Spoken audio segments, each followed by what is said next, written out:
September 18th, 2000.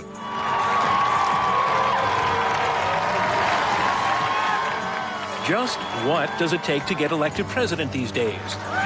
First, you need a firm grasp of public policy. Remember, America, I gave you the internet and I can take it away. Think about it. You need to know how to be sensitive. What's your name, buddy? That means when it comes time to sew up your chest cavity, we use stitches as opposed to opening it up. That's what that means. You need to know how to get out your message. Finally, you need to know how to take bad news. Well, I think it's a dead heat. They're all dead. Tonight, Campaign 2000, What's So Funny? From ABC News, this is Nightline. Substituting for Ted Koppel and reporting from Washington, John Donvan. It's Monday night, and Monday nights between now and Election Day are politics night here at Nightline. And let's start off with some numbers. George W. Bush, 342. Al Gore, 224. Bush out front. But these are not poll numbers. Somebody is actually keeping score of the number of jokes made so far this year about the presidential candidates on the late-night talk shows, Letterman and Leno and so on. And according to the Center for Media and Public Affairs, where we got our numbers, Bush may be leading Gore as a target for the comics, but they're both way, way behind sitting President Bill Clinton. So much for lame duck status. Tonight we will be talking about political humor and how it can make or break a candidate's reputation. But first, a diversion to the political campaigns themselves, where with 50 days to go before the election, here are some of the serious numbers.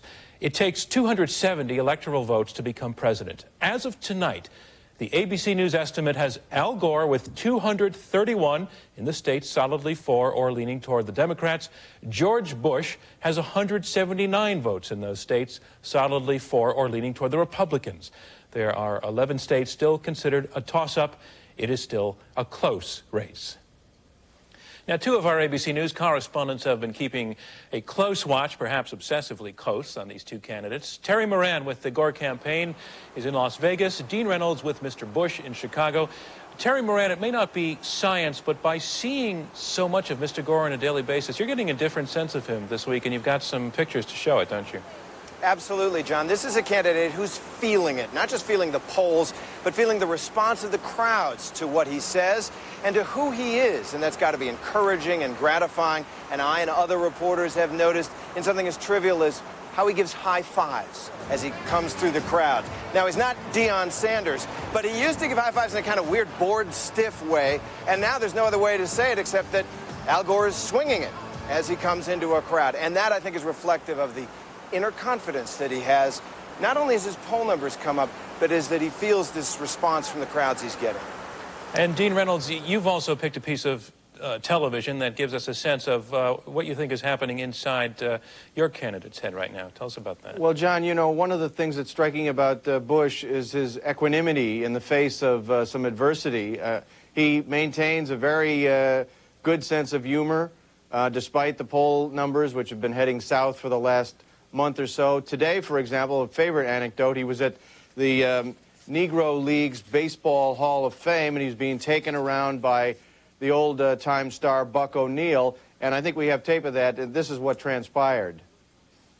This guy put me out of the baseball game. The only time I put out a ball game, I tell you what, Governor, I let the ball drop and made the double play. He said, no, it can't happen. I said, man, he bunted the ball. He said, no, it's infield fly route.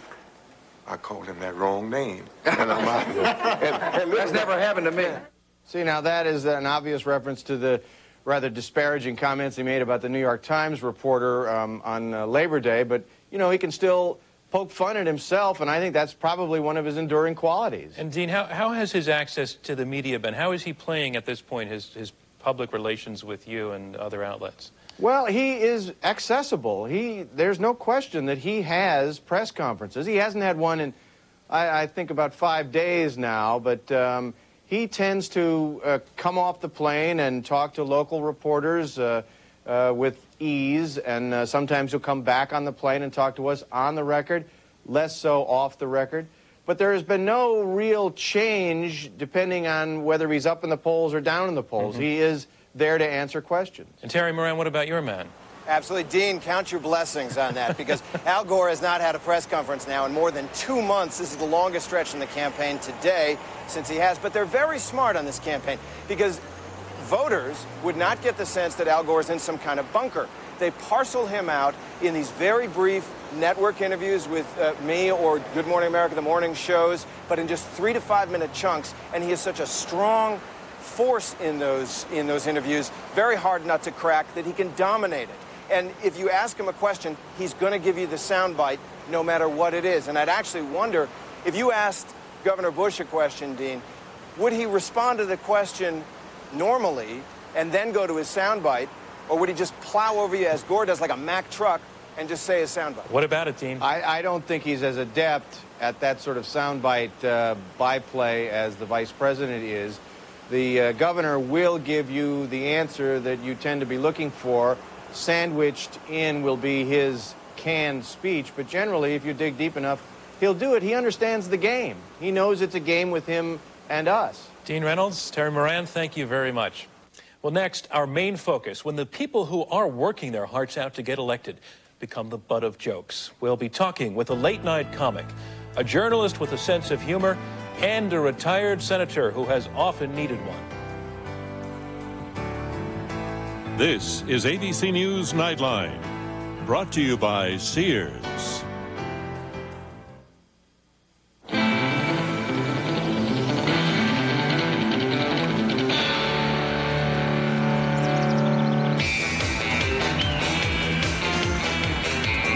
Know how to spot a die-hard battery owner? Look for their jumper cables. Die Hard, America's most trusted battery, with 30 years of starting power. How much do you trust your battery? I'm on an all-night flight when suddenly, terrible heartburn. The guy in the next seat says, "Here, try this, Zantac 75. Thanks, I say. You know, maybe I ought to see a doctor about this heartburn. He says, you just did. The medicine in Zantac 75 is the #1 doctor-prescribed acid reducer. It relieves even your toughest heartburn, controlling acid for up to 12 hours. Thanks, doctor, wherever you are. Zantac 75 for tough heartburn. Doctors know. I think you have to start with the off-season chemistry first. There's a lot of different things to success. First thing, you gotta stay healthy. Preparation. Well, first you gotta start with the fans. Fans are the pulse of the stadium. Definitely a great coach. Just the desire to go out and get it done. All of a sudden, something gels. And voila. Coming out of the gate, I mean, everybody's a Super Bowl contender right now. Okay, I'm going digital. Hey, it's lunchtime. Check these out. Upgrade your lunch with new Subway Selects, each with a unique sauce like the tangy honey mustard melt and more, all on fresh-baked gourmet breads. I love technology. Subway. Eat fresh. Here's a deal to sink your teeth into. Win club seats to next year's Titans home game. Just register at Subway, then watch Monday Night Live with Jeff Fisher. If you're the Subway fan of the week, you win 2 tickets to the next Titans home game. Plus, you're registered to win the club seats. Hi, I'm Bob Mueller. Here in Music City, community concerns can be solved by caring corporations. Join these companies in supporting the United Way.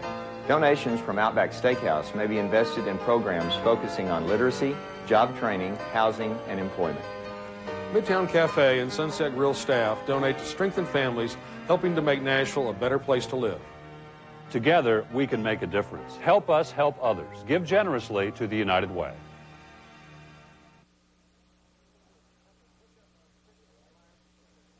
Just have to hook up and put you on the lines. If I'm ever cognizant of my authority to launch a full-scale orgy of death there on the desert sand. That long, passionate kiss that you planted on Tipper at the convention. Yes, yes. Wasn't that an exciting, hot, erotic moment?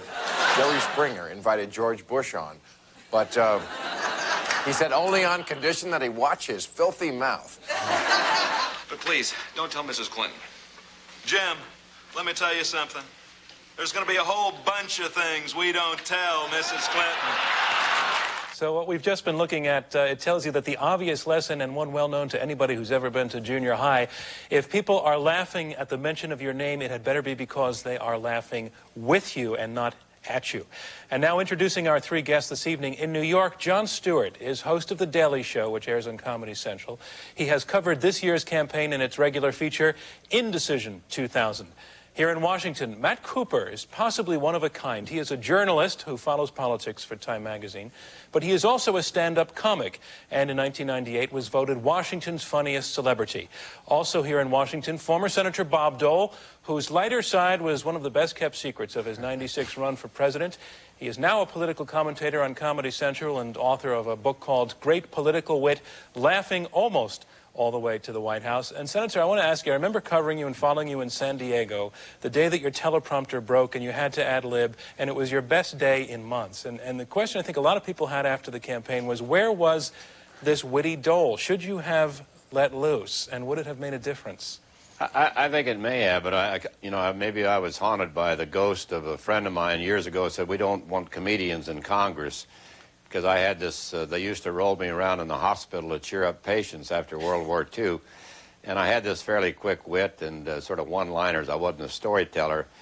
And maybe I should have done more of it, but it's, it's a very serious office you're running for. And I kept saying to myself, well, they don't want a comedian in the White House. Matt Cooper, what we saw in those few clips of video are some of the classic moments, such as Gerald Ford being played by Chevy Chase falling over, and others, Bill Clinton, the sex jokes. And what seems to happen with humor perpetrated by people like you is that a politician gets locked into a role by the joke, and it's not always fair. Ford was an athlete, for example. Is it fair when this happens?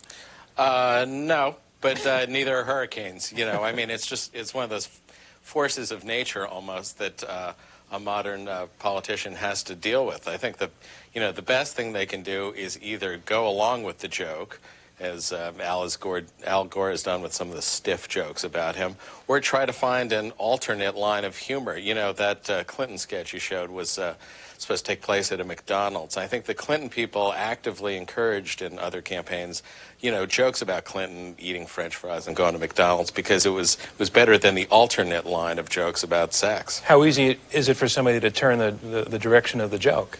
Well, it's not that easy. You gotta really work on it. I mean, you gotta encourage the line of humor. I mean, fortunately for the politician, when they go on these shows, and a lot of them do go on them now, they actually work with the shows, and you can actually kind of shape your segment. I mean, Gore did that with Letterman the other week, and Hillary Clinton did that. So you do have some opportunity. Jon Stewart, you've made a recent career the last few years out of doing political humor.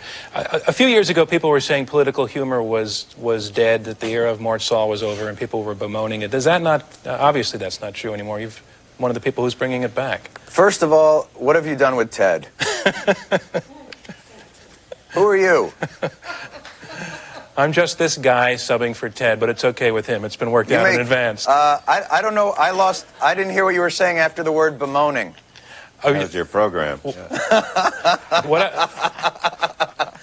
Quiet down there, Senator. I think political satire may still be dead. I'm not quite sure. I'm on Comedy Central, so it feels dead to me. Not many viewers? Not that I'm aware of, no, sir. Well, we've had this notion that people have stopped watching the news and are getting a lot of their information from folks like you and Leno and Letterman, and when we looked at it, it really wasn't true. No, I don't think it's the case. I think it's just the proliferation of different media outlets. There's 5 24-hour news networks, and everybody's on the internet and papers. I don't think they couldn't get their information from us because we need them to know something before we even make a joke about it. In other words, like you said, is it unfair to stereotype certain candidates a certain way? But if we made jokes about Gore being clumsy, nobody would laugh because it's not in the consciousness. Is it all right to say something Sure. here? Yeah. But there must be, people are listening, because I was traveling almost all last week, and I don't know how many people stopped me and said they'd seen me with Jon Stewart on Comedy Central. And that's great. Yeah, well, I thought it was great, but they were listening, and they were...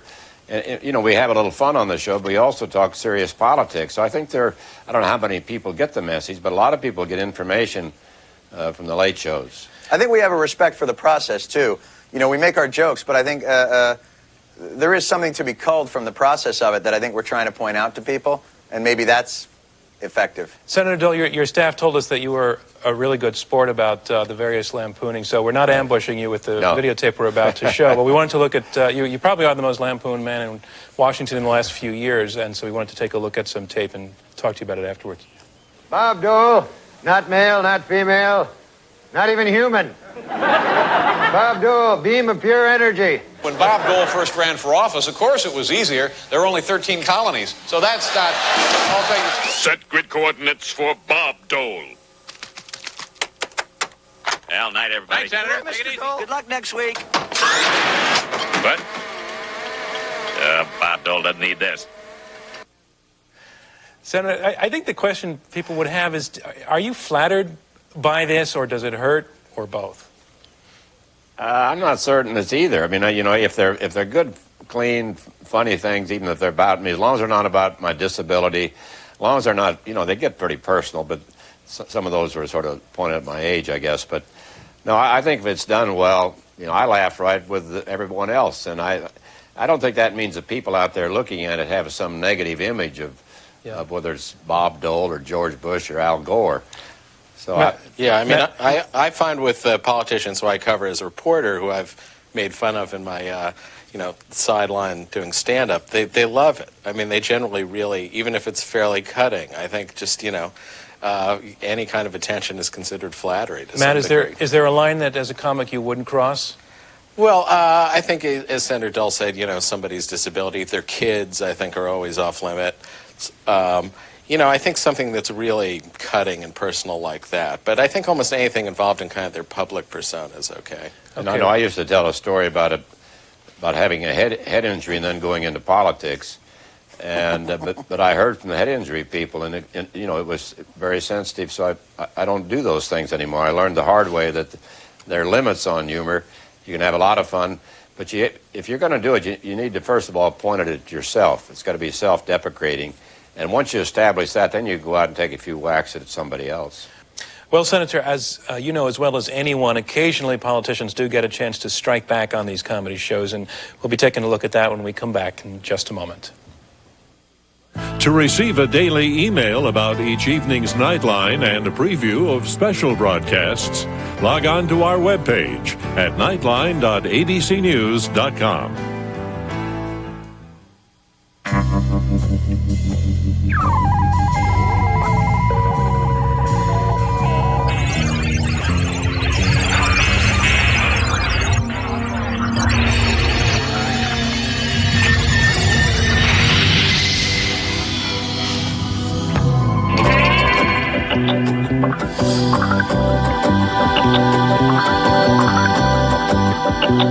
Avaya, communication without boundaries. Really, Mom, we're fine. Do you need anything? Nope, we don't need a thing. Salaries, I don't know how you do it. You're not sitting on milk crates, are you? No. With the Simple Finance Plan at Ethan Allen, you could have it all today. You want to talk to him? Yeah, hello? Come in and check it out. Hello? Great place. I like your neighborhood. Thanks.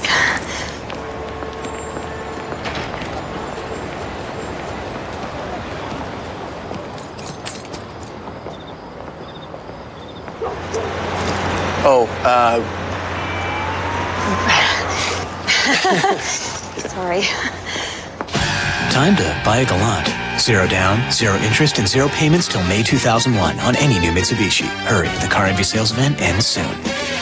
Tom Green here at Muscle Beach. We're going to show how a new Right Guard Extreme Sport works even under the most extreme conditions.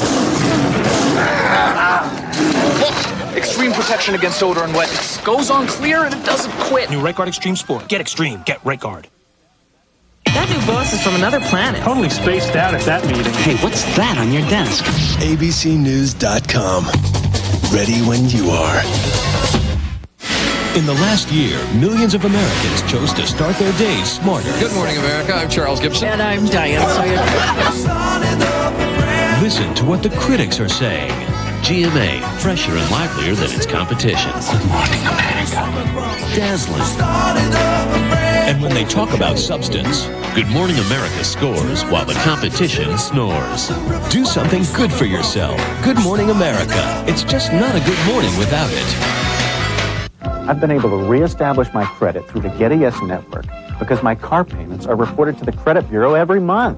Call the Get a Yes Network now using your touchtone phone. This is a free call, 24 hours a day. 1-888-GET-A-YES. I don't like spending time at the car finance office.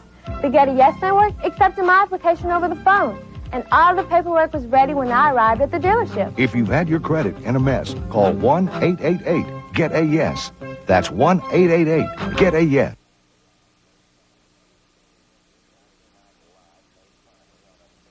Saturday Night Live made fun of me on a fairly regular basis. Do I have any hard feelings about that? Yes, I do. And I'll have my revenge when the time is right. Not now. Wouldn't be prudent at this juncture. And I knew that if I were going to run for the Senate, I had to come and sit in this chair and talk to the big guy. Come November 5th, a lot of people are going to be surprised by Bob Dole, because Bob Dole's going to win this election. Doesn't sound a thing like me. Regrets. Here's one right here.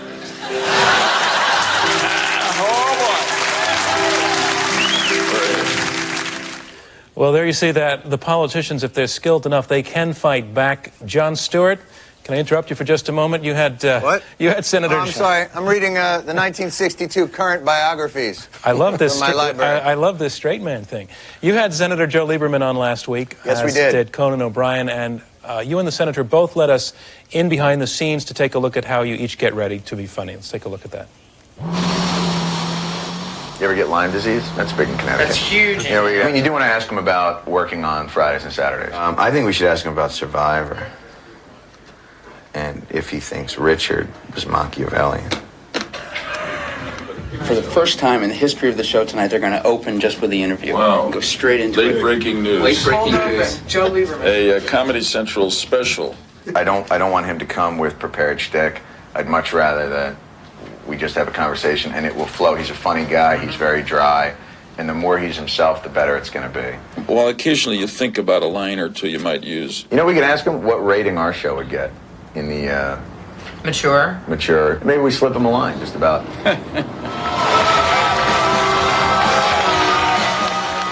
Where do you think we'd fall in the ratings? Well, it's very, very complicated. What are the criterion that you put into it? Well, in the case of this show, the first thing is that I would have had to have watched the show. Senator, are you nervous? No. Until you asked me that question.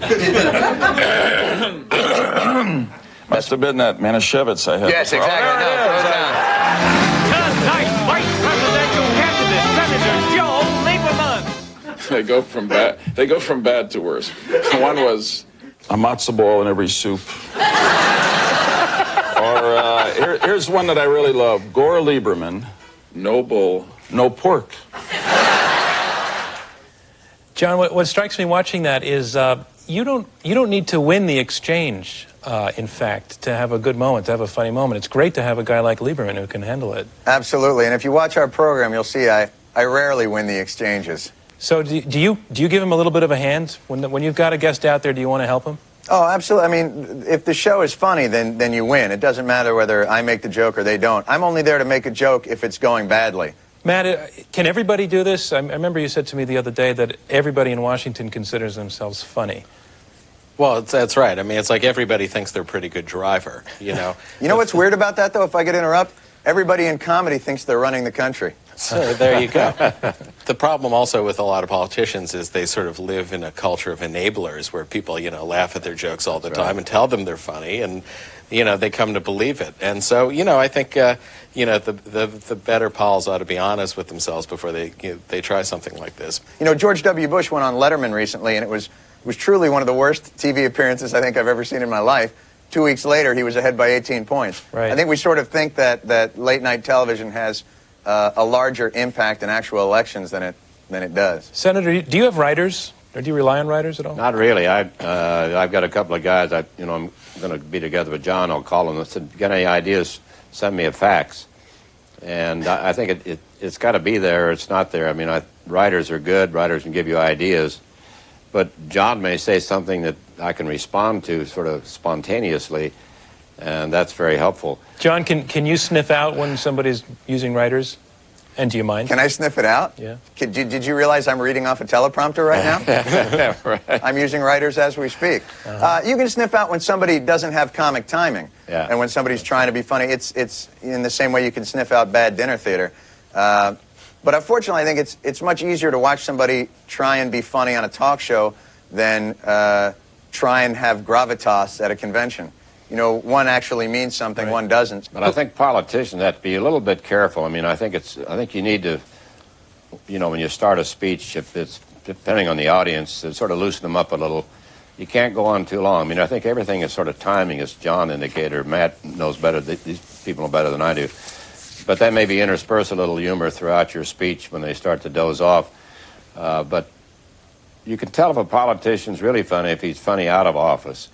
Because I think, as Matt said, people laugh at your jokes if you're the majority leader. Don't even have to be funny. But maybe when you leave that position, if they still laugh, you can say, well, must have something there. Gentlemen, if you can hold on right there, we have to take a break, but we're going to come back with what may be the key question of this campaign.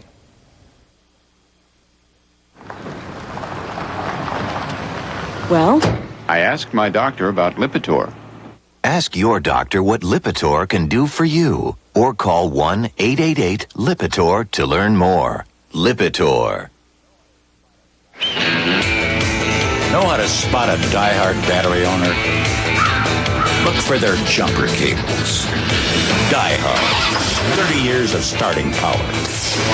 How much do you trust your battery? Did you want to be alone? Oh, no. No? Not at all. Okay. The irony is I started doing this to be part of the crowd. Yeah, and now... me too. Oh, do you... No, I just quit. Nicoderm CQ. Aren't the cravings unbearable? Well, I'm not jumping, if that's what you're thinking. No. CQ is good on the cravings. It's strong medicine. It's with you 24 hours. It works. Nicoderm CQ. Now in a clear patch, too. For a more personal way to quit. Quit, huh? Hey, join the crowd. From the network of NYPD Blue and The Practice, The Critic's Choice. Knowing our patients is how we understand the value of what we do. Hang in there, kid. I'm not asking you, I'm telling you. It's a teaching hospital. You're here to learn. We could call it a learning hospital, but that would scare patients. From the creator of Homicide, the season's most provocative new series. I want to live. Gideon's Crossing, Wednesdays this fall on ABC.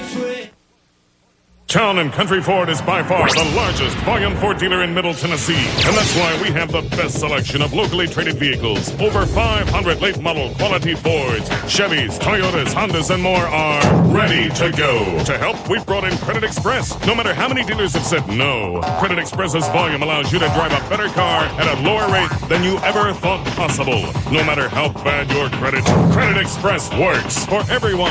And it's only at Town & Country Ford in Madison. Craving flaky, crispy fish done the way only Long John Silver's can do it?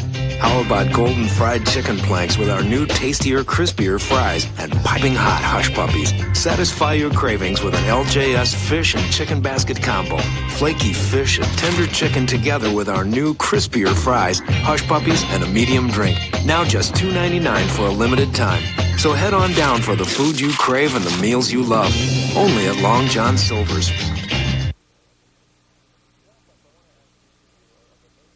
To wrap up, I want to ask each of you, of the major candidates, who do you think is winning the humor war? Who's doing well and who's got to do some more work? John, why don't you go first? Clearly, Pat Buchanan is winning the humor war. You mean at or with? Yeah, I'm talking about a little bit of with. Oh, with? Yeah. Right now, neither one of them seems to be running on the humor platform. And at this point, my guess is that neither of them will. It's too close a race. This is the closest election in a lot of years, and I don't think they're going to risk it. What do you think, Matt? I think Gore and Lieberman are doing pretty well. I mean, you know, Gore on Letterman was very funny the other night. I think they're doing okay. Senator? I know you're a Republican, but... Yeah, I think it's a dead heat. They're all dead. All right. There could be no better way to end this program. I want to thank all of you, Jon Stewart, Senator Bob Dole, Matt Cooper. Thanks very much for joining us. And that's our report for tonight. I'm John Donvan in Washington. For all of us here at ABC News, good night.